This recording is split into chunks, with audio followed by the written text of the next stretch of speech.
Hello everyone, very good morning to all। हाँ जी 9th class ਦੇ ਮੇਰੇ ਸਾਰੇ ਸਟੂਡੈਂਟਸ ਕਿਵੇਂ ਹੋ ਤੁਸੀਂ? ਆਈ ਹੋਪ ਤੁਸੀਂ ਆਪਣੇ ਆਪਣੇ ਘਰਾਂ ਦੇ ਵਿੱਚ ਸੁਰੱਖਿਅਤ ਹੋ, ਤੰਦਰੁਸਤ ਹੋ, ਸਿਹਤਮੰਦ ਹੋ ਤੇ ਲੋਕਡਾਊਨ ਵਿੱਚ ਦੱਸੇ ਗਏ ਨਿਯਮਾਂ ਦੀ ਪੂਰੀ ਤਰ੍ਹਾਂ ਪਾਲਣਾ ਕਰ ਰਹੇ ਹੋ। ਡੀਅਰ ਸਟੂਡੈਂਟਸ, ਘਰ ਵਿੱਚ ਰਹਿ ਕੇ ਤੁਸੀਂ ਆਪਣੀ એનર્ਜੀ ਨੂੰ ਅੱਛੇ ਤਰੀਕੇ ਦੇ ਨਾਲ ਚੈਨਲਾਈਜ਼ ਕਰੋ, अच्छी एक्टिविटीज़ करो, अच्छे नॉवल्स पढ़ो, अच्छियां किताबां पढ़ो, कोई उच्च शख्सियतां दियां जीवनियां पढ़ो ਤਾਂ ਜੋ ਤੁਸੀਂ ਇਸ ਲੋਕਡਾਊਨ ਦੇ ਪੀਰੀਅਡ ਨੂੰ ਬਹੁਤ ਹੀ ਫਰੂਟਫੁਲ ਤਰੀਕੇ ਦੇ ਨਾਲ ਯੂਟਿਲਾਈਜ਼ ਕਰ ਸਕੋ।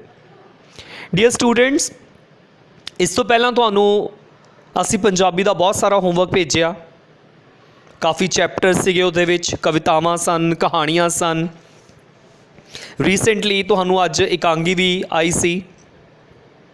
ਸੋ ਮਾਈ ਡੀਅਰ ਸਟੂਡੈਂਟਸ, ਹੁਣ ਤੁਹਾਨੂੰ ਚੈਪਟਰ ਵਾਈਜ਼ ਉਹ ਸਾਰੇ ਜਿੰਨੇ ਵੀ ਪਾਠ ਨੇ, ਭਾਵੇਂ ਉਹ ਕਵਿਤਾ ਹੈ, ਕਹਾਣੀ ਹੈ, ਇਕਾਂਗੀ ਹੈ ਜਾਂ ਜੀਵਨੀ ਹੈ, ਤੁਹਾਨੂੰ ਇੱਕ ਇੱਕ ਕਰਕੇ ਚੈਪਟਰ ਦੀ ਜਿਹੜੀ ਹੈ ਐਕਸਪਲੇਨੇਸ਼ਨ ਮੈਂ ਥਰੂ ਆਡੀਓ ਭੇਜਦਾ ਰਹਾਂਗਾ। ਔਰ ਮੈਨੂੰ ਉਮੀਦ ਹੈ ਕਿ ਜਿਹੜੇ ਵੀ ਪਾਠ ਜਾਂ ਕਵਿਤਾ ਜਾਂ ਕਹਾਣੀ ਜਾਂ ਇਕਾਂਗੀ ਦੀ ਤੁਹਾਨੂੰ ਆਡੀਓ ਭੇਜੀ ਜਾਏਗੀ, ਤੁਸੀਂ ਉਸ ਨੂੰ ਬਹੁਤ ਹੀ ਧਿਆਨ ਦੇ ਨਾਲ ਸੁਣੋਗੇ, ਸਮਝੋਗੇ ਔਰ ਸੁਣਨ ਤੋਂ ਬਾਅਦ ਦਿੱਤੇ ਗਏ ਪ੍ਰਸ਼ਨ ਉੱਤਰਾਂ ਨੂੰ ਚੰਗੀ ਤਰ੍ਹਾਂ ਆਪਣੇ ਜ਼ਿਹਨ 'ਚ ਵਸਾ ਕੇ, ਯਾਦ ਰੱਖ ਕੇ ਉਹਨਾਂ ਦੀ ਬਾਕਾਇਦਾ ਤੁਸੀਂ ਪ੍ਰੈਕਟਿਸ ਕਰੋਗੇ। ਰਿਟਨ ਪ੍ਰੈਕਟਿਸ ਬਹੁਤ ਜ਼ਰੂਰੀ ਹੈ, ਤੁਹਾਡੇ ਲਈ ਰਿਵੀਜ਼ਨ ਬਹੁਤ ਜ਼ਰੂਰੀ ਹੈ। ਸੋ ਇਸ ਕਰਕੇ ਇਹ ਜੋ ਆਡੀਓ ਭੇਜੀ ਜਾ ਰਹੀ ਹੈ, ਅੱਜ ਤੁਹਾਨੂੰ ਸਭ ਤੋਂ ਪਹਿਲੀ ਆਡੀਓ ਮੈਂ ਭੇਜ ਰਿਹਾ ਹਾਂ ਕਲਾਸ 9th ਦੇ ਵਿਦਿਆਰਥੀਆਂ ਨੂੰ। ਇਸ ਆਡੀਓ ਦੇ ਵਿੱਚ ਅੱਜ ਅਸੀਂ ਪਹਿਲੀ ਕਵਿਤਾ ਕਰਨ ਜਾ ਰਹੇ ਹਾਂ ਬਾਬਾ ਸ਼ੇਖ ਫਰੀਦ ਜੀ ਦੀ। ਉਹਨਾਂ ਦੇ ਸ਼ਲੋਕ ਨੇ ਅਤੇ ਉਹ ਸ਼ਲੋਕ ਮੈਂ ਤੁਹਾਨੂੰ ਅੱਜ ਇਸ ਆਡੀਓ ਦੇ ਜ਼ਰੀਏ ਉਹਨਾਂ ਸ਼ਲੋਕਾਂ ਦੀ ਪ੍ਰਸੰਗ ਸਹਿਤ ਵਿਆਖਿਆ ਜੋ ਹੈ ਦੱਸਣ ਜਾ ਰਿਹਾ ਹਾਂ। ਸੋ ਮਾਈ ਡੀਅਰ ਸਟੂਡੈਂਟ, ਤੁਸੀਂ ਬੜਾ ਹੀ ਧਿਆਨ ਦੇ ਨਾਲ ਸੁਣਨਾ ਹੈ ਕਿ ਬੇਸਿਕਲੀ ਬਾਬਾ ਫਰੀਦ ਜੀ ਨੇ ਆਪਣੇ ਇਹਨਾਂ ਸ਼ਲੋਕਾਂ ਦੇ ਵਿੱਚ ਕੀ ਸਮਝਾਉਣ ਦਾ ਯਤਨ ਕੀਤਾ ਹੈ, ਮਨੁੱਖਤਾ ਨੂੰ ਕੀ ਦੱਸਣ ਦਾ ਯਤਨ ਕੀਤਾ ਹੈ, ਤਾਂ ਜੋ ਮਨੁੱਖ ਜਿਹੜਾ ਹੈ ਆਪਣੇ ਜੀਵਨ ਨੂੰ ਰੁਸ਼ਨਾ ਕੇ, ਚੰਗੇ ਕਰਮਾਂ ਵਿੱਚ ਲਗਾ ਕੇ, ਆਪਣੇ ਅੰਦਰ ਝਾਤੀ ਮਾਰ ਕੇ ਆਪਣੇ ਆਪ ਨੂੰ ਪਛਾਣ ਸਕੇ। ਸੋ ਆਓ ਮੇਰੇ ਪਿਆਰੇ ਬੱਚਿਓ, ਪਹਿਲਾ ਸ਼ਲੋਕ ਸ਼ੇਖ ਬਾਬਾ ਫਰੀਦ ਜੀ ਦਾ ਬੜਾ ਹੀ ਢੁਕਵਾਂ ਹੈ ਜੀਵਨ ਦੇ ਉੱਤੇ ਸਾਡੇ। ਬਾਬਾ ਸ਼ੇਖ ਫਰੀਦ ਜੀ ਫਰਮਾਉਂਦੇ ਨੇ, ਫਰੀਦਾ ਜੇ ਤੂੰ ਅਕਲ ਲਤੀਫ, ਕਾਲੇ ਲਿਖ ਨਾ ਲੇਖ, ਆਪਨੜੇ ਗਿਰਵਾਨ ਮਹਿ ਸਿਰ ਨੀਵਾਂ ਕਰਕੇ ਦੇਖ। ਇਹ ਜੀਵਨ ਦੀ ਅਤ ਡੂੰਘੀ ਸੱਚਾਈ ਹੈ ਕਿ ਅਸੀਂ ਲੋਕ ਦੂਜੇ ਦੀਆਂ ਖਾਮੀਆਂ, ਦੂਜੇ ਦੀਆਂ ਗਲਤੀਆਂ ਲੱਭਣ ਦੀ ਬੜੀ ਕੋਸ਼ਿਸ਼ ਕਰਦੇ ਹਾਂ ਔਰ ਸਾਡਾ ਜਿਹੜਾ ਮੇਨ ਮਕਸਦ ਹੁੰਦਾ ਹੈ ਦੂਸਰੇ ਦੀਆਂ ਗਲਤੀਆਂ ਨੂੰ ਲੱਭਣਾ ਹੀ ਹੁੰਦਾ ਹੈ, ਪਰ ਕਦੀ ਵੀ ਅਸੀਂ ਲੋਕ ਆਪਣੇ ਅੰਦਰ ਝਾਤੀ ਮਾਰ ਕੇ ਨਹੀਂ ਵੇਖਦੇ। ਬਾਬਾ ਸ਼ੇਖ ਫਰੀਦ ਜੀ ਨੇ ਬੜੀ ਚੰਗੀ ਤਰ੍ਹਾਂ ਫਰਮਾਇਆ ਹੈ ਕਿ ਫਰੀਦਾ ਜੇ ਤੂੰ ਅਕਲ ਲਤੀਫ, ਇੱਥੇ ਸ਼ਬਦ ਆਏ ਨੇ ਅਕਲ ਲਤੀਫ, ਅਕਲ ਭਾਵ ਬੁੱਧੀ, ਸੂਝ, ਲਤੀਫ ਭਾਵ ਬਰੀਕ, ਸੂਖਮ। ਸ਼ੇਖ ਬਾਬਾ ਫਰੀਦ ਜੀ ਇੱਥੇ ਫਰਮਾਉਂਦੇ ਹਨ ਕਿ ਹੇ ਮਨੁੱਖ, ਜੇ ਤੂੰ ਅਕਲ ਲਤੀਫ ਹੈ, ਬਰੀਕ ਬੁੱਧੀ ਵਾਲਾ ਮਾਲਕ ਹੈ, ਕਾਲੇ ਲਿਖ ਨਾ ਲੇਖ। ਕਾਲੇ ਲੇਖ ਭਾਵ ਬੁਰੇ ਕਰਮ, ਭੈੜੇ ਕਰਮ ਤੇ ਦੂਜੇ ਦੇ ਕਰਮਾਂ ਨੂੰ ਗਿਣਨਾ, ਇਹੀ ਮਨੁੱਖਤਾ ਦੀ ਫਿਤਰਤ ਹੈ। ਬਾਬਾ ਫਰੀਦ ਜੀ ਫਰਮਾ ਰਹੇ ਨੇ ਕਿ ਫਰੀਦਾ ਜੇ ਤੂੰ ਅਕਲ ਲਤੀਫ ਹੈ, ਕਾਲੇ ਲਿਖ ਨਾ ਲੇਖ, ਆਪਨ ਡੈ ਗਿਰਵਾਨ ਮੈਂ ਸਿਰ ਨੀਵਾਂ ਕਰਕੇ ਦੇਖ।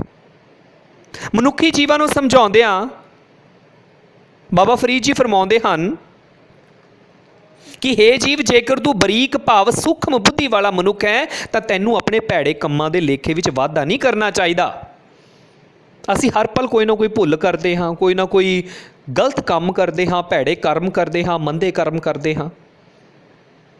ਇਸ ਕਰਕੇ ਅਸੀਂ ਕਦੀ ਆਪਣੇ ਅੰਦਰ ਝਾਤੀ ਨਹੀਂ ਮਾਰਦੇ, ਆਪਣੇ ਆਪ ਨੂੰ ਪਰਖਣ ਦੀ ਕੋਸ਼ਿਸ਼ ਨਹੀਂ ਕਰਦੇ, ਆਪਣੇ ਆਪ ਨੂੰ ਵੇਖਣ ਦੀ ਕੋਸ਼ਿਸ਼ ਨਹੀਂ ਕਰਦੇ, ਜਿਸ ਦੇ ਸਦਕਾ ਅਸੀਂ ਆਪਣੇ ਔਗਣਾਂ ਦੇ ਵਿੱਚ ਵਾਧਾ ਕਰਦੇ ਹੀ ਰਹਿੰਦੇ ਹਾਂ। ਸੋ ਬਾਬਾ ਫਰੀਦ ਜੀ ਨੇ ਉਸ ਬਰੀਕ ਬੁੱਧੀ ਵਾਲੇ ਮਨੁੱਖ ਨੂੰ ਸਮਝਾਉਣ ਦਾ ਯਤਨ ਕੀਤਾ ਹੈ ਕਿ ਜੇਕਰ ਤੂੰ ਬਰੀਕ ਭਾਵ ਸੂਖਮ ਬੁੱਧੀ ਵਾਲਾ ਮਨੁੱਖ ਹੈ ਤਾਂ ਤੂੰ ਆਪਣੇ ਭੈੜੇ ਕਰਮਾਂ ਦੇ ਵਿੱਚ ਵਾਧਾ ਨਾ ਕਰ। ਤੂੰ ਦੂਸਰੇ ਦੇ ਮਾੜੇ ਕੰਮਾਂ ਦੀ ਆਲੋਚਨਾ ਨਾ ਕਰ। ਬਾਬਾ ਫਰੀਦ ਜੀ ਨੇ ਫਰਮਾਇਆ ਹੈ ਕਿ ਦੂਜੇ ਦੇ ਮਾੜੇ ਕੰਮਾਂ ਦੀ ਆਲੋਚਨਾ ਨਾ ਕਰ, ਆਪਣੀ ਬੁੱਕਲ ਭਾਵ ਆਪਣੇ ਅੰਦਰ ਝਾਤੀ ਮਾਰਨ ਦੀ ਤੈਨੂੰ ਬਹੁਤ ਜ਼ਿਆਦਾ ਲੋੜ ਹੈ। ਆਪਨੜੇ ਗਿਰੇਵਾਨ, ਗਿਰੇਵਾਨ ਭਾਵ ਆਪਣੇ ਅੰਦਰ ਆਪਣੀ ਬੁੱਕਲ ਦੇ ਵਿੱਚ ਝਾਕਣ ਦੀ ਜ਼ਰੂਰ ਲੋੜ ਹੈ। ਪਹਿਲਾਂ ਆਪਣੇ ਅੰਦਰ ਆਪਣੇ ਆਪ ਨੂੰ ਪਛਾਣੋ। ਕਿਉਂ ਝਾਤੀ ਮਾਰਨ ਦੀ ਲੋੜ ਕਿਉਂ ਹੈ? ਕਿਉਂਕਿ ਅਸੀਂ ਆਪ ਇੰਨੇ ਨਿਕਰਮੇ ਹਾਂ, ਅਸੀਂ ਆਪ ਇੰਨੇ ਮਾੜੇ ਕਰਮ ਕਰਦੇ ਹਾਂ, ਇੰਨੇ ਭੈੜੇ ਕਰਮ ਕਰਦੇ ਹਾਂ, ਪਰ ਸਾਡਾ ਮੁੱਖ ਮਕਸਦ ਜਿਹੜਾ ਹੁੰਦਾ ਹੈ ਦੂਜੇ ਦੇ ਕਰਮਾਂ ਨੂੰ ਗਿਣਨਾ ਹੁੰਦਾ ਹੈ। ਤਾਂ ਬਾਬਾ ਜੀ ਫਰੀਦ ਜੀ ਸਮਝਾਉਂਦੇ ਹਨ ਕਿ ਫਰੀਦਾ ਜੇ ਤੂੰ ਅਕਲ ਲਤੀਫ ਹੈ ਕਾਲੇ ਲਿਖ ਨਾ ਲੇਖ, ਆਪਣੜੇ ਗਿਰਵਾਨ ਮੇ ਸਰਨੀਮਾ ਕਰਕੇ ਵੇਖ। ਬੰਦੇ ਨੂੰ ਸਭ ਤੋਂ ਪਹਿਲਾਂ ਆਪਣੇ ਅੰਦਰ ਝਾਤੀ ਮਾਰਨੀ ਚਾਹੀਦੀ ਹੈ। ਉਹ ਕਹਿੰਦੇ ਨੇ ਨਾ ਆਪਣੀ ਪੀੜ੍ਹੀ ਹੇਠ ਸੋਟਾ ਫੇਰਨਾ ਚਾਹੀਦਾ ਪਹਿਲਾਂ, ਦੂਜੇ ਨੂੰ ਬੁਰਾ ਕਹਿਣ ਤੋਂ ਪਹਿਲਾਂ, ਦੂਜੇ ਨੂੰ ਮੰਦਾ ਕਹਿਣ ਤੋਂ ਪਹਿਲਾਂ, ਦੂਜੇ ਦੇ ਮਾੜੇ ਕਰਮਾਂ ਨੂੰ ਗਿਣਨ ਤੋਂ ਪਹਿਲਾਂ ਆਪਣੇ ਅੰਦਰ ਵੇਖੋ ਕਿ ਤੁਸੀਂ ਆਪ ਕਿੰਨੇ ਮਾੜੇ ਹੋ, ਤੁਸੀਂ ਆਪ ਕਿੰਨੇ ਮਾੜੇ ਕਰਮ ਕਰਦੇ ਹੋ। ਸੋ ਇਹ ਹੈ ਪਹਿਲੇ ਸ਼ਲੋਕ ਦਾ ਭਾਵ। ਸੋ ਬਾਬਾ ਫਰੀਦ ਜੀ ਵੀ ਇੱਥੇ ਸਮਝਾਉਣ ਦਾ ਯਤਨ ਕਰ ਰਹੇ ਨੇ ਕਿ ਆਪਣੇ ਅੰਦਰ ਝਾਤੀ ਮਾਰੋ, ਪਹਿਲਾਂ ਆਪਣੇ ਮਾੜੇ ਕਰਮਾਂ ਦਾ ਨਿਚੋੜ ਕੱਢੋ ਕਿ ਤੁਸੀਂ ਜੋ ਮਾੜੇ ਕਰਮ ਕਰ ਰਹੇ ਹੋ ਉਸ ਦਾ ਲੇਖਾ ਕਿਹਨੂੰ ਦੇਵੋਗੇ? ਉਸ ਦੀ ਕੋਈ ਗਿਣਤੀ ਨਹੀਂ ਹੈ। ਸੋ ਇਸ ਕਰਕੇ ਦੂਜੇ ਦੇ ਮਾੜੇ ਕਰਮਾਂ ਨੂੰ ਗਿਣਨ ਤੋਂ ਪਹਿਲਾਂ ਆਪਣੇ ਅੰਦਰ ਝਾਤੀ ਮਾਰਨੀ ਚਾਹੀਦੀ ਹੈ। ਅਗਲਾ ਸ਼ਲੋਕ, ਦੇਖ ਫਰੀਦਾ ਜੂਥੀਆ ਦਾੜੀ ਹੋਈ ਭੂਰ, ਅੱਗੋਂ ਨੇੜਾ ਆਇਆ ਪਿੱਛਾ ਰਿਹਾ ਦੂਰ। ਹੁਣ ਇੱਥੇ ਬਾਬਾ ਜੀ ਕਹਿ ਰਹੇ ਨੇ, ਸ਼ੇਖ ਫਰੀਦ ਜੀ ਕਹਿ ਰਹੇ ਨੇ, ਦੇਖ ਫਰੀਦਾ ਜੂ ਥੀਆ, ਜੂ ਭਾਵ ਜੋ ਕੁਝ, ਥੀਆ ਭਾਵ ਹੋ ਗਿਆ, ਭੂਰ ਭਾਵ ਚਿੱਟੀ, ਅੱਗੋਂ ਭਾਵ ਅਗਲਾ ਪਾਸਾ ਭਾਵ ਮੌਤ ਵਾਲਾ ਪਾਸਾ, ਅੱਗੋਂ ਨੇੜਾ ਆਇਆ ਪਿੱਛਾ ਰਿਹਾ ਦੂਰ। ਪਿੱਛਾ ਭਾਵ ਜਿਹੜਾ ਪਿਛਲਾ ਜਨਮ ਸਾਡਾ ਹੈ ਉਹ ਤਾਂ ਕਾਫੀ ਪਿੱਛੇ ਲੰਘ ਗਿਆ ਹੈ। ਅਗਲਾ ਭਾਵ ਜਦੋਂ ਅਸੀਂ ਆਪਣੇ ਜੀਵਨ ਨੂੰ ਅੱਗੇ ਅੱਗੇ ਬਤੀਤ ਕਰਦੇ ਜਾਂਦੇ ਤਾਂ ਸਾਡਾ ਜੀਵਨ ਜਿਹੜਾ ਮੌਤ ਵਾਲੇ ਪਾਸੇ ਢੁਕਦਾ ਜਾਂਦਾ ਹੈ। ਸੋ ਬਾਬਾ ਫਰੀਦ ਜੀ ਨਾ ਸਤਰਾਂ ਵਿੱਚ ਫਰਮਾ ਰਹੇ ਨੇ ਕਿ ਇਹ ਸ਼ਲੋਕ ਵਿੱਚ ਬਾਬਾ ਫਰੀਦ ਜੀ ਕਹਿੰਦੇ ਨੇ, ਆਪਣੇ ਆਪ ਨੂੰ ਸੰਬੋਧਨ ਕਰਦੇ ਕਹਿੰਦੇ ਹਨ ਕਿ ਜੋ ਵੀ ਵਾਪਰਿਆ, ਜੂਥੀਆ ਵਰਡ ਐ ਨਾ, ਜੂਥੀਆ ਭਾਵ ਜੋ ਕੁਝ ਵੀ ਵਾਪਰਿਆ ਹੈ ਉਸ ਨੂੰ ਦੇਖ, ਤੇਰੀ ਦਾੜੀ ਵੀ ਚਿੱਟੀ ਹੋ ਚੱਲੀ ਹੈ। ਇਹ ਗੱਲ ਦਾ ਸੰਕੇਤ ਹੈ ਕਿ ਤੂੰ ਹੁਣ ਮੌਤ ਦੇ ਪਾਸੇ ਹੌਲੀ ਹੌਲੀ ਵੱਧ ਰਿਹਾ ਹੈ। ਬਾਬਾ ਫਰੀਦ ਜੀ ਨੇ ਫਰਮਾਇਆ ਹੈ, ਦੇਖ ਫਰੀਦਾ ਜੂਥੀਆ ਦਾੜੀ ਹੋਈ ਭੂਰ, ਅੱਗੋਂ ਨੇੜਾ ਆਇਆ ਪਿੱਛੇ ਰਿਹਾ ਦੂਰ। ਦਾੜੀ ਚਿੱਟੀ ਹੋਣਾ ਮੌਤ ਦਾ ਸੰਕੇਤ ਹੈ। ਬਾਬਾ ਫਰੀਦ ਜੀ ਆਪਣੇ ਆਪ ਨੂੰ ਸੰਬੋਧਨ ਕਰਦੇ ਕਹਿੰਦੇ ਹਨ ਕਿ ਦੇਖ ਤਾਂ ਮੇਰੀ ਦਾੜੀ ਚਿੱਟੀ ਹੋਈ ਜਾ ਰਹੀ ਹੈ, ਭਾਵ ਇਹ ਮੇਰੀ ਮੌਤ ਦਾ ਸੰਕੇਤ ਹੈ। ਅੱਗਾ ਨੇੜੇ ਆਇਆ, ਅੱਗਾ ਭਾਵ ਮੇਰਾ ਮੌਤ ਦਾ ਸਮਾਂ ਹੁਣ ਨੇੜੇ ਆ ਚੁੱਕਾ ਹੈ। ਪਿੱਛਾ ਹੋਇਆ ਦੂਰ ਭਾਵ ਜੋ ਮੈਂ ਪਿਛਲੇ ਕਰਮ ਕਰ ਚੁੱਕਾ ਹਾਂ ਉਹ ਤਾਂ ਹੁਣ ਪਿੱਛੇ ਰਹਿ ਗਏ ਨੇ, ਕਿਉਂਕਿ ਹੁਣ ਮੇਰੀ ਮੌਤ ਜਿਹੜੀ ਹੈ ਨੇੜੇ ਆ ਚੁੱਕੀ ਹੈ। ਸ਼ੇਖ ਫਰੀਦ ਜੀ ਸਮਝਾਉਂਦੇ ਨੇ, ਕਹਿਣਾ ਚਾਹੁੰਦੇ ਹਨ ਕਿ ਜਿਹੜਾ ਸਮਾਂ ਬਚਿਆ ਹੈ ਉਸ ਨੂੰ ਅੱਲਾ ਦੀ ਬੰਦਗੀ ਦੇ ਵਿੱਚ ਲਾਉਣਾ ਚਾਹੀਦਾ ਹੈ। ਭਾਵ ਜਿਹੜਾ ਅੱਗਾ ਨੇੜੇ ਆ ਰਿਹਾ ਹੈ ਨਾ, ਭਾਵ ਮੌਤ ਦਾ ਜਿਹੜਾ ਸਮਾਂ ਨੇੜੇ ਆ ਰਿਹਾ ਹੈ, ਉਸ ਸਮੇਂ ਦੇ ਨਾਲ ਜੇ ਨਜਿੱਠਣਾ ਹੈ, ਉਸ ਸਮੇਂ ਨੂੰ ਜੇਕਰ ਤੁਸੀਂ ਕਾਬੂ ਵਿੱਚ ਕਰਨਾ ਹੈ, ਵੈਸੇ ਮੌਤ ਨੂੰ ਕਾਬੂ 'ਚ ਨਹੀਂ ਕੀਤਾ ਜਾ ਸਕਦਾ, ਪਰ ਉਸ ਮਾੜੇ ਸਮੇਂ ਦੇ ਨਾਲ ਜੇਕਰ ਤੁਸੀਂ ਨਜਿੱਠਣਾ ਹੈ ਤਾਂ ਤੁਹਾਨੂੰ ਉਸ ਪਰਮਾਤਮਾ ਦੀ ਸ਼ਰਨ ਵਿੱਚ ਜਾਣਾ ਪਏਗਾ, ਉਸ ਦੀ ਬੰਦਗੀ ਕਰਨੀ ਪਏਗੀ, ਉਸ ਦੀ ਭਗਤੀ ਸਾਧਨਾ ਕਰਨੀ ਪਏਗੀ। ਅਗਲਾ ਸ਼ਲੋਕ, ਫਰੀਦਾ ਜੰਗਲ ਜੰਗਲ ਕਿਆ ਭਵੈ, ਵਣ ਕੰਢਾ ਮੋੜੇ, ਵੱਸੀ ਰੱਬ ਹਿਆਲੀਐ, ਜੰਗਲ ਕਿਆ ਢੂੰਡੇ। ਜੰਗਲ ਜੰਗਲ ਭਾਵ ਹਰੇਕ ਜੰਗਲ, ਜੰਗਲ ਜੰਗਲ ਭਾਵ ਹਰ ਜੰਗਲ ਵਿੱਚ। ਕਿਆ ਭਵੇ, ਭਵੇ ਭਾਵ ਘੁੰਮਣਾ ਫਿਰਨਾ, ਵਣ ਕੰਢਾ ਮੋੜੇ, ਕਿਆ ਭਵੇ ਦਾ ਅਰਥ ਸੀਗਾ ਘੁੰਮਣਾ, ਵਣ ਭਾਵ ਜੰਗਲ, ਮੋੜੇ ਭਾਵ ਲੜਾਵਦਾ। ਵੱਸੀ ਰੱਬ ਹਿਆਲੀਏ, ਜੰਗਲ ਕਿਆ ਢੂੰਡੇ। ਵੱਸੀ ਭਾਵ ਅੰਦਰ ਵਸਣਾ, ਹਿਆਲੀਏ ਭਾਵ ਹਿਰਦੇ ਵਿੱਚ, ਦਿਲ ਵਿੱਚ, ਕੀਆ ਭਾਵ ਕੀ, ਢੂੰਡੇ ਭਾਵ ਲੱਭਣਾ। ਬਾਬਾ ਫਰੀਦ ਜੀ ਨੇ ਬੜੇ ਹੀ ਨਿਮਰ ਭਰੇ ਸ਼ਬਦਾਂ ਦੇ ਵਿੱਚ ਕਹਿ ਦਿੱਤਾ ਹੈ, ਕਹਿਣਾ ਚਾਹੁੰਦੇ ਹਨ ਕਿ ਆਪਣੇ ਆਪ ਨੂੰ ਅਥਵਾ ਜੀਵ ਨੂੰ ਸੰਬੋਧਨ ਕਰਦੇ ਆ ਬਾਬਾ ਫਰੀਦ ਜੀ ਫਰਮਾਉਂਦੇ ਹਨ ਕਿ ਹੇ ਮਨੁੱਖ, ਰੱਬ ਦੀ ਭਾਲ ਵਿੱਚ ਕਿਉਂ ਤੂੰ ਜੰਗਲਾਂ ਜੰਗਲਾਂ ਵਿੱਚ ਭਟਕ ਰਿਹਾ ਹੈ, ਕਿਉਂ ਤੂੰ ਤਪੱਸਿਆਵਾਂ ਕਰ ਰਿਹਾ ਹੈ।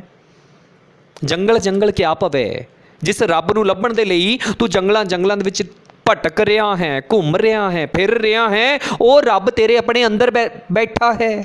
ਵਸੀ ਰੱਬ ਹਿਆਲੀ ਹੈ, ਭਾਵ ਤੇਰੇ ਹਿਰਦੇ ਵਿੱਚ ਉਸ ਪਰਮਾਤਮਾ ਦਾ ਵਾਸ ਹੈ। ਤੂੰ ਆਪਣੇ ਹਿਰਦੇ ਨੂੰ ਟਟੋਲਣ ਤੋਂ ਬਿਨਾਂ ਜੰਗਲਾਂ ਦੇ ਵਿੱਚ ਪਰਮਾਤਮਾ ਨੂੰ ਲੱਭ ਰਿਹਾ ਹੈ ਤੇ ਆਪਣਾ ਸਮਾਂ ਵਿਅਰਥ ਗਵਾ ਰਿਹਾ ਹੈ। ਸੋ ਫਰੀਦਾ ਬਾਬਾ ਫਰੀਦ ਜੀ ਫਰਮਾਉਂਦੇ ਨੇ ਕਿ ਫਰੀਦਾ ਜੰਗਲ ਜੰਗਲ ਕਿਆ ਭਵੈ, ਵਣ ਕੰਡਾ ਮੋੜੇ, ਵਸੀ ਰੱਬ ਹਿਆਲੀਐ ਜੰਗਲ ਕਿਆ ਢੂੰਡੇ। ਜਿਹੜਾ ਪਰਮਾਤਮਾ ਤੇਰੇ ਹਿਰਦੇ ਵਿੱਚ ਵਸਿਆ ਹੈ, ਤੇਰੀ ਆਤਮਾ ਦੇ ਵਿੱਚ ਵਸਿਆ ਹੈ, ਉਸ ਨੂੰ ਜੰਗਲਾਂ ਵਿੱਚ ਲੱਭਣ ਦੀ ਕੋਈ ਲੋੜ ਨਹੀਂ ਹੈ। ਅਗਲੇ ਸ਼ਲੋਕ ਵਿੱਚ ਬਾਬਾ ਫਰੀਦ ਜੀ ਫਰਮਾਉਂਦੇ ਨੇ,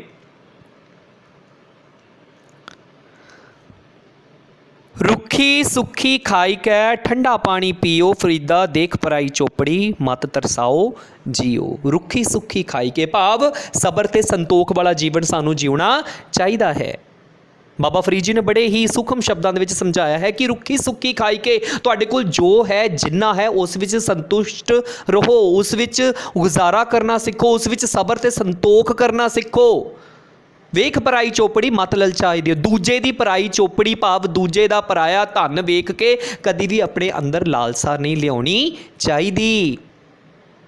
ਸੋ ਬਾਬਾ ਫਰੀਦ ਜੀ ਦਾ ਇਹ ਸੰਦੇਸ਼ ਹੈ ਕਿ ਦੂਜਾ ਭਾਵੇਂ ਜਿੱਥੋਂ ਮਰਜ਼ੀ ਜਿਵੇਂ ਮਰਜ਼ੀ ਕਮਾ ਰਿਹਾ ਹੈ, ਦੂਜੇ ਦੀ ਪਰਾਈ ਦੇਖ ਕੇ, ਦੂਜੇ ਦਾ ਸਵਾਦਲਾ ਭੋਜਨ ਵੇਖ ਕੇ ਆਪਣੇ ਮਾਮੂਲੀ ਭੋਜਨ ਨੂੰ ਤਿਆਗਣਾ ਨਹੀਂ ਚਾਹੀਦਾ। ਭਾਵ ਦੂਜੇ ਦਾ ਮਹਿਲ ਵੇਖ ਕੇ ਆਪਣੀ ਕੁੱਲੀ ਨੂੰ ਅੱਗ ਨਹੀਂ ਲਾ ਦੇਣੀ ਚਾਹੀਦੀ। ਰੁੱਖੀ ਸੁੱਖੀ ਖਾਈ ਕੇ ਭਾਵ ਜੋ ਤੁਹਾਡੇ ਕੋਲ ਹੈ, ਜਿੰਨਾ ਤੁਹਾਡੇ ਕੋਲ ਹੈ, ਉਸ ਵਿੱਚ ਹੀ ਤੁਹਾਨੂੰ ਆਪਣਾ ਜੀਵਨ ਬਸਰ ਕਰਨਾ ਚਾਹੀਦਾ ਹੈ। ਨੈਕਸਟ ਹੈ ਸ਼ਲੋਕ, ਬਿਰਹਾ ਬਿਰਹਾ ਆਖੀਐ ਬਿਰਹਾ ਤੂੰ ਸੁਲਤਾਨ, ਫਰੀਦਾ ਜਿਤ ਤਨ ਬਿਰਹਾ ਨਾ ਉਪਜੇ ਸੋ ਤਾਂ ਜਾਣ ਮਸਾਨ। ਬਿਰਹਾ ਹੁੰਦਾ ਹੈ ਵਿਛੋੜਾ, ਸੁਲਤਾਨ ਭਾਵ ਬਾਦਸ਼ਾਹ ਰਾਜਾ, ਜਿਤ ਤਨ ਭਾਵ ਜਿਸ ਸਰੀਰ ਵਿੱਚ, ਮਸਾਨ ਭਾਵ ਮੁਰਦਾ, ਮੁਰਦੇ ਸਾੜਨ ਦੀ ਥਾਂ। ਮਸਾਨ ਭਾਵ ਸ਼ਮਸ਼ਾਨ ਘਾਟ ਜਿਹਨੂੰ ਤੁਸੀਂ ਕਹਿੰਦੇ ਹੋ। ਆਓ ਹੁਣ ਸਤਰ ਵੱਲ ਚੱਲੀਏ। ਬਿਰਹਾ ਬਿਰਹਾ ਆਖੀਏ ਬਿਰਹਾ ਤੂੰ ਸੁਲਤਾਨ ਭਾਵ ਵਿਛੋੜੇ ਦਾ ਜ਼ਿਕਰ ਕਰਦਿਆਂ ਬਾਬਾ ਫਰੀਦ ਜੀ ਕਹਿੰਦੇ ਹਨ ਕਿ ਲੋਕ ਵਿਛੋੜੇ ਨੂੰ ਬੁਰਾ ਕਹਿੰਦੇ ਹਨ। ਜਿਹੜੇ ਲੋਕ ਇਸ ਸੰਸਾਰ ਨੂੰ ਤਿਆਗ ਦਿੰਦੇ ਹਨ, ਲੋਕ ਬੜਾ ਬੁਰਾ ਸਮਝਦੇ ਹਨ, ਹਾਏ ਸਾਨੂੰ ਛੱਡ ਕੇ ਚਲਾ ਗਿਆ, ਹਾਏ ਸਾਨੂੰ ਛੱਡ ਕੇ ਚਲਾ ਗਿਆ। ਪਰ ਹੇ ਵਿਛੋੜੇ, ਤੂੰ ਤਾਂ ਸਭ ਜਜ਼ਬਿਆਂ ਦਾ ਸਰਤਾਜ ਹੈ। ਜਿਸ ਸਰੀਰ ਵਿੱਚ ਵਿਛੋੜੇ ਦਾ ਦਰਦ ਪੈਦਾ ਨਹੀਂ ਹੁੰਦਾ, ਉਹ ਸਰੀਰ ਤਾਂ ਮੁਰਦਾ ਹੈ ਅਥਵਾ ਮੜੀਆਂ ਦੇ ਸਮਾਨ ਹੈ। ਜਿਸ ਦੇ ਮਨ ਵਿੱਚ ਪਰਮਾਤਮਾ ਦੀ ਲਗਨ ਨਹੀਂ, ਉਹ ਮਨੁੱਖ ਮੁਰਦੇ ਦੇ ਸਮਾਨ ਮੰਨਿਆ ਜਾਂਦਾ ਹੈ। ਭਾਵ ਪ੍ਰਭੂ ਦੀ ਲਗਨ ਤੁਹਾਡੇ ਮਨ ਵਿੱਚ ਹੋਣੀ ਚਾਹੀਦੀ ਹੈ, ਤਾਂ ਹੀ ਤਾਂ ਤੁਸੀਂ ਸਜੀਵ ਹੋ। ਜੇ ਪ੍ਰਭੂ ਦੀ ਲਗਨ ਤੁਹਾਡੇ ਮਨ ਵਿੱਚ ਨਹੀਂ ਹੈ ਤਾਂ ਤੁਹਾਡਾ ਸਰੀਰ ਉਹ ਮੁਰਦਾ ਹੈ, ਸ਼ਮਸ਼ਾਨ ਵਿੱਚ ਸਾੜਨ ਦੇ ਕਾਬਲ ਹੈ। ਅਗਲਾ ਸ਼ਲੋਕ, ਸ਼ਲੋਕ ਨੰਬਰ 6, ਫਰੀਦਾ ਚਾਰ ਗਵਾਇਆ ਹੰਡ ਕੇ ਚਾਰ ਗਵਾਇਆ ਸਮ, ਲੇਖਾ ਰੱਬ ਮੰਗੇਸੀਆ ਤੂੰ ਆਹੂ ਕਿਹੜੇ ਕੰਮ। ਭਾਵ ਚਾਰ ਗਵਾਇਆ ਹੰਡ ਕੇ ਤੇ ਚਾਰ ਗਵਾਇਆ, ਚਾਰ ਭਾਵ ਚਾਰ ਪਹਿਰਾਂ ਦੀ ਗੱਲ ਕੀਤੀ ਗਈ ਹੈ, ਪਹਿਰ ਸਮੇਂ। ਹੰਡ ਕੇ ਭਾਵ ਦੌੜ ਕੇ, ਭੱਜ ਕੇ, ਭਟਕ ਕੇ, ਫਿਰ ਕੇ, ਤੁਰ ਕੇ। ਸਮ ਭਾਵ ਸੌਂ ਕੇ। ਮੰਗੇਸੀਆ ਭਾਵ ਮੰਗੇਗਾ। ਆਹੋਂ ਭਾਵ ਆਇਆ, ਕੇਰੇ ਭਾਵ ਕਿਸ। ਫਰੀਦਾ ਚਾਰ ਗਵਾਇਆ ਹੰਡ ਕੇ ਤੇ ਚਾਰ ਗਵਾਇਆ ਸਮ। ਫਰੀਦਾ ਕਹਿੰਦਾ ਤੂੰ ਆਪਣੇ ਸਮੇਂ ਨੂੰ ਵਿਅਰਥ ਗਵਾਇਆ ਹੈ, ਇੱਧਰ ਉੱਧਰ ਘੁੰਮ ਫਿਰ ਕੇ, ਅੱਧਾ ਸਮਾਂ ਸੌਂ ਕੇ। ਤੇ ਰੱਬ ਨੇ ਜਦੋਂ ਤੇਰਾ ਲੇਖਾ ਮੰਗਣਾ ਹੈ, ਰੱਬ ਨੇ ਜਦੋਂ ਤੇਰੇ ਕਰਮਾਂ ਦਾ ਹਿਸਾਬ ਮੰਗਣਾ ਹੈ, ਤਾਂ ਤੂੰ ਕੀ ਦੱਸੇਂਗਾ, ਕਿਹੜਾ ਮੂੰਹ ਲੈ ਕੇ ਰੱਬ ਦੀ ਦਰਗਾਹ ਦੇ ਵਿੱਚ ਜਾਏਗਾ। ਸੋ ਕਹਿਣ ਦਾ ਭਾਵ ਇਹ ਹੈ ਕਿ ਬੰਦੇ ਨੂੰ ਹਮੇਸ਼ਾ ਚੰਗੇ ਕਰਮ ਕਰਦੇ ਰਹਿਣਾ ਚਾਹੀਦਾ ਹੈ। ਅਗਲਾ ਸ਼ਲੋਕ, ਲਾਸਟ ਸ਼ਲੋਕ ਹੈ ਇਹ ਤੁਹਾਡਾ ਬੇਟਾ ਜੀ। ਬੁੱਢਾ ਹੋਇਆ ਸੇਖ ਫਰੀਦ ਕੰਬਣ ਲੱਗੀ ਦੇ, ਜੇ 100 ਵਰਿਆਂ ਜੀਵਣਾ ਭੀ ਤਨ ਹੋਸੀ ਖੇ। ਬਾਬਾ ਫਰੀਦ ਜੀ ਨੇ ਮਨੁੱਖੀ ਜੀਵਨ ਨੂੰ ਸਮਝਾਉਂਦਿਆਂ ਕਿਹਾ ਹੈ, ਦੇਹ ਭਾਵ ਸਰੀਰ, ਹੋਸੀ ਭਾਵ ਹੋ ਜਾਏਗਾ, ਖੇ ਭਾਵ ਮਿੱਟੀ। ਮਨੁੱਖੀ ਜੀਵ ਦੀ ਨਾਸ਼ਵਾਨਤਾ ਨੂੰ ਪ੍ਰਗਟਾਉਂਦਿਆਂ ਬਾਬਾ ਫਰੀਦ ਜੀ ਆਪਣੀ ਉਦਾਹਰਨ ਦਿੰਦੇ ਫਰਮਾਉਂਦੇ ਹਨ ਕਿ ਸ਼ੇਖ ਫਰੀਦ ਹੁਣ ਵੱਡਾ ਹੋ ਗਿਆ ਹੈ, ਬੁਢਾਪੇ ਵਿੱਚ ਉਸਦਾ ਸਰੀਰ ਕੰਬਣ ਲੱਗ ਗਿਆ ਹੈ। ਸ਼ੇਖ ਫਰੀਦ ਫਰਮਾਉਂਦੇ ਹਨ ਕਿ ਜੇਕਰ ਉਸ ਜੀਵ ਨੂੰ 100 ਵਰਿਆਂ ਦਾ ਜੀਵਨ ਵੀ ਨਸੀਬ ਹੋ ਜਾਵੇ, ਭਾਵ ਜੇਕਰ ਉਹ 100 ਵਰਿਆਂ ਦਾ ਵੀ ਉਮਰ ਭੋਗ ਲਵੇ, ਤਾਂ ਵੀ ਅੰਤ ਵਿੱਚ ਉਸਨੇ ਇਸ ਸਰੀਰ ਵਿੱਚ ਮਿੱਟੀ ਹੋ ਜਾਣਾ ਹੈ। ਇਹ ਸਰੀਰ ਨਾਸ਼ਵਾਨ ਹੈ, ਇਸਨੇ ਮਿੱਟੀ ਦੇ ਵਿੱਚ ਮਿਲਣਾ ਹੀ ਮਿਲਣਾ ਹੈ, ਖਾਕ ਦੇ ਵਿੱਚ ਮਿਲਣਾ ਹੀ ਮਿਲਣਾ ਹੈ। ਤੁਸੀਂ ਕਿੰਨੀ ਵੀ ਉਮਰ ਹੰਢਾ ਲਓ, 100 ਸਾਲ, 102 ਸਾਲ, 120 ਸਾਲ, 35 ਸਾਲ, ਪਰ ਅੰਤ ਨੂੰ ਇਹ ਸਰੀਰ ਨੇ ਮਿੱਟੀ ਦੇ ਵਿੱਚ ਮਿਲ ਹੀ ਜਾਣਾ ਹੈ। ਸੋ ਇਸ ਸਰੀਰ ਦਾ ਮਾਣ ਸਾਨੂੰ ਨਹੀਂ ਕਰਨਾ ਚਾਹੀਦਾ ਕਿ ਮੈਂ ਇੰਨੀ ਉਮਰ ਭੋਗ ਲਈ, 100 ਸਾਲ ਭੋਗ ਲਈ, 200 ਸਾਲ ਭੋਗ ਲਈ, ਮੈਂ ਅਮਰ ਹੋ ਜਾਣਾ, ਮੈਂ ਮਰਨਾ ਹੀ ਨਹੀਂ। ਇਹ ਅਸੱਤ ਹੈ, ਇਹ ਅਸੱਤ ਹੈ। ਮਰਨਾ ਸੱਤ ਹੈ। ਤੁਸੀਂ ਮਰਨਾ ਹੈ, ਇਹ ਸਰੀਰ ਨੂੰ ਤਿਆਗਣਾ ਹੈ ਤੇ ਇਸ ਸਰੀਰ ਨੇ ਮਿੱਟੀ ਦੇ ਵਿੱਚ ਮਿਲ ਜਾਣਾ ਹੈ। ਸੋ ਪਿਆਰੇ ਬੱਚਿਓ, ਬਾਬਾ ਫਰੀਦ ਜੀ ਨੇ ਆਪਣੇ ਇਹਨਾਂ ਸ਼ਲੋਕਾਂ ਰਾਹੀਂ ਪਾਠਕਾਂ ਨੂੰ ਇਹ ਸਮਝਾਉਣ ਦਾ ਯਤਨ ਕੀਤਾ ਹੈ ਕਿ ਸਾਨੂੰ ਆਪਣੇ ਅੰਦਰ ਨਿਮਰਤਾ, ਹਲੀਮੀ ਵਾਲੇ ਗੁਣ ਲਿਆਉਣੇ ਚਾਹੀਦੇ ਹਨ। ਸਾਨੂੰ ਹੰਕਾਰ ਨਹੀਂ ਕਰਨਾ ਚਾਹੀਦਾ। ਸਾਨੂੰ ਸਬਰ ਤੇ ਸੰਤੋਖ ਵਾਲਾ ਜੀਵਨ ਜਿਉਣਾ ਚਾਹੀਦਾ ਹੈ। ਮੌਤ ਵਰਗੀ ਅਟਲ ਸੱਚਾਈ ਨੂੰ ਸਾਨੂੰ ਯਾਦ ਰੱਖਣਾ ਚਾਹੀਦਾ ਹੈ। ਤੁਹਾਡੇ ਕੋਲ ਜੋ ਹੈ, ਜਿੰਨਾ ਹੈ, ਉਸ ਵਿੱਚ ਜੀਵਨ ਗੁਜ਼ਾਰਨ ਦੀ ਕੋਸ਼ਿਸ਼ ਕਰੋ। ਰੱਬ ਨੂੰ ਚੇਤੇ ਰੱਖੋ। ਇੱਧਰ ਉੱਧਰ ਲੱਭਣ ਦੀ ਥਾਂ ਰੱਬ ਨੂੰ ਆਪਣੇ ਹਿਰਦੇ ਦੇ ਵਿੱਚ ਲੱਭੋ। ਸੋ ਪਿਆਰੇ ਬੱਚਿਓ, ਇਹ ਸਨ ਬਾਬਾ ਫਰੀਦ ਜੀ ਦੇ ਸ਼ਲੋਕ ਜਿਹੜੇ ਕਿ ਅੱਜ ਤੁਹਾਨੂੰ ਇਹਨਾਂ ਦੀ ਪ੍ਰਸੰਗ ਸਹਿਤ ਵਿਆਖਿਆ ਮੈਂ ਆਡੀਓ ਦੇ ਥਰੂ ਭੇਜ ਰਿਹਾ ਹਾਂ। ਤੁਸੀਂ ਇਸ ਨੂੰ ਧਿਆਨ ਨਾਲ ਸੁਣੋ ਔਰ ਦਿੱਤੇ ਗਏ ਪ੍ਰਸ਼ਨ ਉੱਤਰਾਂ ਦੀ ਬੇਟਾ ਜੀ ਦੁਹਰਾਈ ਵੀ ਕਰੋ, because practice makes a man perfect. So my dear student, ਦੁਬਾਰਾ ਫੇਰ ਹਾਜ਼ਰ ਹੋਵਾਂਗਾ ਅਗਲੇ ਚੈਪਟਰ ਨੂੰ ਲੈ ਕੇ। ਤਦ ਤੱਕ ਦੇ ਲਈ ਤੁਹਾਡਾ ਪੰਜਾਬੀ ਅਧਿਆਪਕ ਯੋਗੇਸ਼ ਸ਼ਰਮਾ ਤੁਹਾਡੇ ਤੋਂ ਇਜਾਜ਼ਤ ਲੈਂਦਾ ਹੈ। ਧੰਨਵਾਦ।